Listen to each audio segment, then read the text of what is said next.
அடுத்து சகோதரர்களே, அவர் சொல்றாரு, சரியான செய்திக்கு 5 நிபந்தனை இருக்கு. ஒரு ஹதீஸ 5 நிபந்தனைகள் பொருந்தி விடுமையானால் அதுக்கு மேல் கொண்டு அதை பத்தி பேசவே கூடாது. அதுல எல்லாம் இட்டுக்கட்டப்பட்ட செய்தி என்ற அளவீட்டை கொண்டு வரக்கூடாது. நம்ம சொன்னோம் இல்லையா, விவாதத்துல ஹதீஸ் கலையில் இருப்பதாகவும் அறிஞர்கள் மேற்கோள் காட்டியதாகவும் சொன்னோம். என்ன சொன்னோம்? குர்ஆனுக்கு முரணா வந்துச்சுன்னா அது இட்டுக்கட்டப்பட்ட செய்தி என்றுதான் ஹதீஸ் கலையில சொல்லப்பட்டிருக்கு, அறிஞர்கள் சொல்லியிருக்கிறாங்க அப்படிங்கிற கருத்தை முன் வச்சோம். அதுக்கு அப்பாஸ் அலி அவர்கள் பதில் சொல்றாரு, இல்ல இல்ல, அது பலவீனமான ஹதீஸ்களுக்கு மட்டும்தான். சரியான செய்திக்கு ஒரு 5 நிபந்தனைகள் ஹதீஸ் கலையில சொல்லப்பட்டிருக்கு. அந்த 5 நிபந்தனைகள் பொருந்தி போகாத செய்திகளுக்கு தான் அதுவே தவிர 5 நிபந்தனைகள் பொருந்தி போன சரியான செய்தியில இந்த அளவை இட்டுக்கட்டப்பட்ட செய்தியை கண்டுபிடிப்பதற்கான அளவுகளை எல்லாம் கொண்டு வரக்கூடாது.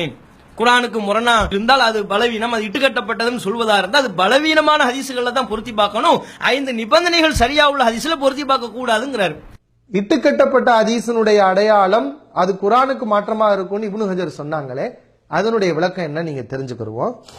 அவங்க இத சஹீஹான ஹதீஸுக்கு அவங்க பொருத்தவே இல்லை. இட்டுக்கட்டப்பட்ட ஹதீஸ்ங்கிற பேச்சே எதுல வரும் தெரியுமா? இந்த 5 நிபந்தனைகளும் அடங்கிய ஹதீஸ்ல இட்டுக்கட்டப்பட்டதை பத்தி பேசவே மாட்டாங்க. ஏன்னா சஹீங்கிற தனி வகையா போயிருது. ஒரு அடிப்படை 5 நிபந்தனைகளை பற்றியான போதிய அறிவுக்கு கூட இவட்ட இல்ல, அப்படிதான் சொல்லணும். ஏன் அப்படி சொல்றோம்? 5 நிபந்தனைகள் என்னென்ன சொல்லியிருக்கிறாங்க? ஒரு ஹதீஸ் அது சஹீ சரியானது என்கிற தரத்தை அடைவதற்குரிய நிபந்தனையாக 5 நிபந்தனைகள் 5 நிபந்தனை சொல்லி அதை பிடிச்சி தொங்கிட்டு இருக்கிறார்ல, அந்த 5 நிபந்தனைகள்ல நாங்க சொல்லக்கூடிய கொள்கை இல்லையா? நாங்கள் எதை இட்டுக்கட்டப்பட்ட செய்தி என்று சொல்கிறோமோ, நாங்கள் எதை குர்ஆனுக்கு முரண் என்று இந்த செய்தி நபிகள் நாயகத்திற்கும் சம்பந்தம் இல்லை, இது குர்ஆனுக்கு முரணா இருக்குன்னு ஏற்றுக்கொள்ள மறுக்கிறோமோ, அதுவும் 5 நிபந்தனைக்கு உட்பட்ட விதத்துல தான் அது மறுக்கப்படுகிறது. எப்படி 5 நிபந்தனைகளுக்கு உட்பட்ட விதத்தில் மறுக்கப்படுகிறது? அறிஞர்கள் 5 நிபந்தனைகள்ல ஒரு நிபந்தனையாக, சரியான செய்தி என்று சொல்வதற்குரிய 5 நிபந்தனைகளில் ஒரு நிபந்தனையாக ஷாதாக இருக்கக்கூடாது அப்படின்னு சொல்றாங்க. ஷாதுனா என்னன்னா, 4 பேர் ஒரு செய்தியை ஒரு விதமா அறிவித்திருக்க, அதுக்கு மாத்தமா ஒருத்தர் அறிவிச்சாருன்னு சொன்னா அந்த ஒருவருடைய அறிவிப்பு ஷாது.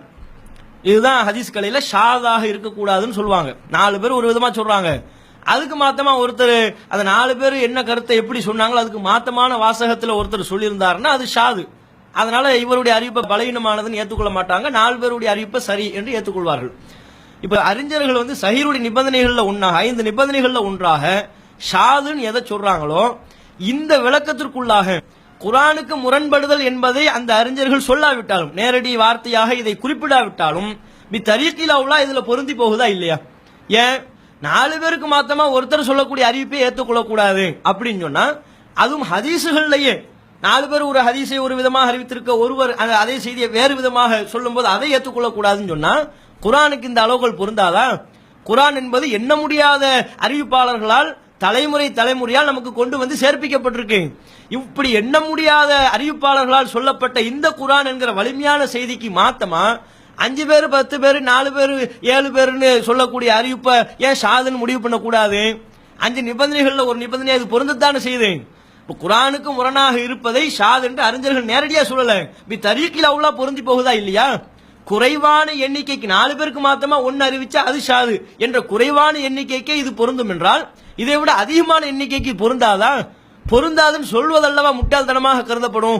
4 பேருக்கு மாத்தமா ஒருத்தர் சொல்ற அறிவிப்பை நான் ஏத்துக்க மாட்டேன்னு ஒருத்தன் சொல்றான், இன்னொருத்தன் பார்த்தா லட்சக்கணக்கான கோடிக்கணக்கான எண்ண முடியாத மக்கள் ஒரு செய்தியை சொல்ல அதுக்கு மாத்தமா ஒருத்தர் சொன்னா அதை நான் ஏத்துக்குவேன்னு சொன்னா இவனுக்கு நம்ம அறிவாளி நான் தீர்ப்பளிப்போம்?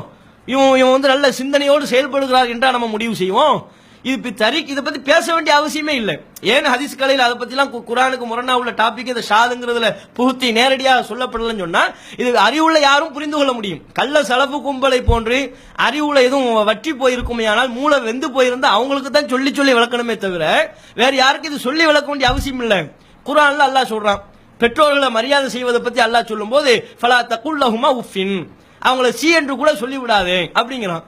ஒருத்தர் இந்த குர்ஆன் வசனம் இவர்கள் புரிந்த கள்ள சலப்பு கும்பல் புரிவதை போல புரிவதா இருந்தா சீ என்றுதான் நல்லா சொல்லக்கூடாது, தூ என்று துப்பி மூஞ்சில் காரி துப்பலாம், அவர்களை காலால் எட்டி உதைக்கலாம் சொன்னா அதை ஏத்துக்குவோமா? அதுக்கு நம்ம என்ன அவங்களுக்கு விளக்கம் அளிப்போம்? எப்ப சீனே சொல்லக்கூடாது என்றால் இது சின்ன சி பெற்றோர்களை பார்த்து சி என்று சொல்வது சின்ன நம்பர், சின்ன விஷயம். இதையே பெற்றோர்களை பார்த்து சொல்லக்கூடாதுன்னா இதை விட பெரியது மூஞ்சில காரி துப்புறது, அதை விட பெரியது எட்டி உதைப்பது, அதை விட பெரியது அவருடைய மனதை நோகடிக்கும்படியான வன் கொடுமைகள் அவர்கள் மீது நிகழ்த்துவது. சீனே சொல்லக்கூடாதுன்னா தூணு துப்பக்கூடாதுதான். அது இந்த சீ என்று சொல்லக்கூடாது என்பதற்குள்ளாகவே தூணு துப்பக்கூடாதுங்கிற கருத்தும் இருக்கு, எட்டி உதைக்க கூடாது மிதிக்க கூடாது என்கிற கருத்தும் இருக்கு, கொலை பண்ணக்கூடாதுங்கிற கருத்து இருக்கு. எல்லாமே அதுக்குள்ள அடங்கி விடுகிறதா இல்லையா? எப்படி இதுதானே புரிந்து கொள்ளக்கூடிய தன்மைன்னா இதுதான் அர்த்தம். சின்ன விஷயத்தை ஒன்று எடுத்துக்கொள்கிறது என்றால் அதை விட பெரியதையும் அது எடுத்துக்கொள்கிறது என்றுதான் பொருள். 4 பேருக்கு மாத்தமா ஒருத்தர் சொல்லக்கூடிய அறிவிப்பையே ஏற்றுக்கொள்ளக்கூடாதுன்னா தரீக்கில் அவுலா ஒரு படி மேல எண்ண முடியாத அறிவிப்பாளர்கள் வழியாக வரக்கூடிய குர்ஆனுக்கு மாத்தமா 5-6 நபர்கள் சொல்லக்கூடிய செய்தியை ஏற்றுக்கொள்ளலாமா? அப்பாஸ் அலி அவர்களுடைய வாதத்தினுடைய அடிநாதமே என்னவென்றால், அறிவிப்பாளர் தொடர்கள்லாம் நம்பகமானவங்களா இருக்கிறாங்களா அப்படின்னா அவங்களிடத்துல எந்த தவறுமே வராது, அந்த செய்தியை அப்படியே ஏற்றுக்கொண்டு போய்விட வேண்டும். இதுதான் அவருடைய சிந்தனை கோளாறு. நம்பகமானவர்கள் ஒரு செய்தியை சொல்லிட்டா அதை பரிசீலிக்க வேண்டிய அவசியமே இல்லைன்னு சொல்றீல. ஹதீஸ் கலையில ஷாத் என்ற ஒரு வகை பேசப்பட்டுச்சே, அந்த ஷாதுனா என்னன்னு உங்க மூளையை கசைக்கு பார்த்து சிந்தி பாத்தீங்களா? உன்ன சோத்துல போய் தான் முட்டணும் நீங்க முட்டி யோசிச்சு பாத்தீங்களா ஒரு தடவை? ஷாது சம்பந்தமாக நீங்கள் உங்களுடைய சிந்தனையை செலுத்தியிருப்பீர்களே, ஆனால் நம்பகமானவர்கள் சொல்லக்கூடிய செய்தியை பரிசீலிக்கவே தேவையில்லை, அதை அப்படியே ஏற்றுக்கொள்ள வேண்டும் என்கிற தவறான கருத்தை நீங்க சொல்லியிருக்க மாட்டீங்களே. ஏன்? ஷாது என்பதை ஹதீஸ் கலையில 5 நிபந்தனைகளில் ஒரு நிபந்தனையாக சொல்லப்பட்டிருக்கிற ஷாது என்கிற பிரிவை நம்பகமானவர்கள் சொல்லக்கூடிய செய்தியை பரிசீலிப்பது பத்தி தான். எது ஷாது? ஹதீஸ் கலையில் எது ஷாதுன்னு சொல்லப்பட்டிருக்கு? அதிகமான எண்ணிக்கையில் உள்ளவங்களுக்கு மாத்தமா குறைவான நம்பர்ல உள்ளவங்க சொன்னா அது ஷாதுன்னு சொல்லப்பட்டிருக்கு. அதே போல தன்னை விட மிக நம்பகமானவர் சொல்லக்கூடிய செய்திக்கு மாத்தமா ஒரு நம்பகமானவர் சொல்லக்கூடிய செய்தி அதுவும் ஷாது. அதான் நம்பகத்தன்மையில ஒருத்தர் 100 மார்க் எடுத்திருக்கிறாரு, இவர் 95 மார்க் அப்படின்னு சொன்னா இந்த 100 மார்க் எடுத்தவருக்கு மாத்தமா 95 மார்க் எடுத்தவர் சொல்லக்கூடிய செய்தி இருக்கா இல்ல, இது ஷாது அப்படின்னு சொல்லப்படுது. அதே போல சில இடங்கள்ல 2 பேருமே நம்பகத்தன்மையில சமமா தான் இருப்பாங்க. நம்பர்ல கூட 4 பேர் ஒரு செய்தியை அறிவித்திருக்க, அதுக்கு மாத்தமா இந்த ஒரு நபர் ஒரு செய்தியை அறிவித்திருப்பாரே, ஆனால் இது ஷாது. அப்ப நம்பர்ல அடிப்படையில ஷாது என்று சொல்லும் போது நம்பகத்தன்மையில 2 பேருமே சமபலத்தில் இருக்கிறாங்க. மார்க் அடிப்படையில் பார்க்கும்போது இன்னொரு வகையில் குறிப்பிடக்கூடிய ஷாது என்று சொல்லும் போது தன்னை விட மிக நம்பகமானவர்களுக்கு மாத்தமா நம்பகமானவர் சொல்லக்கூடிய செய்தி, இதெல்லாம் ஷாதுங்கிறாங்க. இந்த ஷாதுங்கிற டோட்டல் வகையை எதை பத்தி பேசுது? இந்த செய்தியை ஏற்றுக்கொள்ளக்கூடாது மறுக்க வேண்டும் என்று சொல்கிறார்கள் என்றால் என்ன காரணம்? இவங்க நம்பகமானவர்கள் தானே. நம்பகமானவர்கள் அறிவிக்கிற அறிவிப்பை தானே பரிசீலனைக்கு உட்படுத்தி இல்ல இவர் தன்னை விட மிக நம்பகமானவர்களுக்கு மாத்தமா அறிவிச்சிருக்கிறதுனால இந்த நேரத்தில் மட்டும் இவருடைய அறிவிப்பை ஏற்றுக்கொள்ளக்கூடாது அப்படின்னு சொல்லப்படுது. அதிகமான எண்ணிக்கையில உள்ளவங்களுக்கு மாத்தமா இவர் அறிவிக்கிறதுனால இந்த இடத்தில் இவருடைய அறிவிப்பை ஏற்றுக்கொள்ளப்படாதுன்னு சொல்றாரு. அப்ப ஷாது பத்தி நீங்கள் சரியாக சிந்தித்திருப்பீர்களே, ஆனால் நம்பகமானவர்கள் என்று வந்துவிட்டாலே போதும், அதை பரிசீலனை பண்ண வேண்டிய தேவையே இல்லை, கண்ணை மூடிக்கொண்டு அப்படியே ஏற்றுக்கொள்ள வேண்டும் என்கிற இந்த குருட்டுத்தனமான சிந்தனை உங்களுடைய உள்ளத்துல தோண்டி இருக்காது. சரி, நீங்களும் ஷாதை ஏத்துக்கிறீங்களா? இல்ல, ஏத்துக்கிறீங்க. அப்போ நம்பகமானவர்கள் சொல்லிட்டா கண்ணை மூடி ஏத்துக்கணும் என்று சொல்லக்கூடிய ஹதீஸ் கலையில இல்லாத ஒரு புது விதியை உருவாக்கி சொல்லக்கூடிய நீங்க ஷாதை எப்படி ஏத்துக்கிட்டீங்க? எந்த அடிப்படையில் ஷாது வகையிலான ஹதீசுகளை எல்லாம் நீங்க எப்படி தரம் பிரிக்கிறீங்க?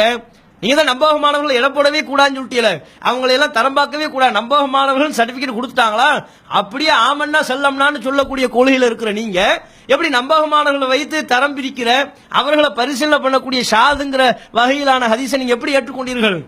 இதற்கு நீங்கள் பதிலளிக்க கடமைப்பட்டிருக்கிறீர்கள்.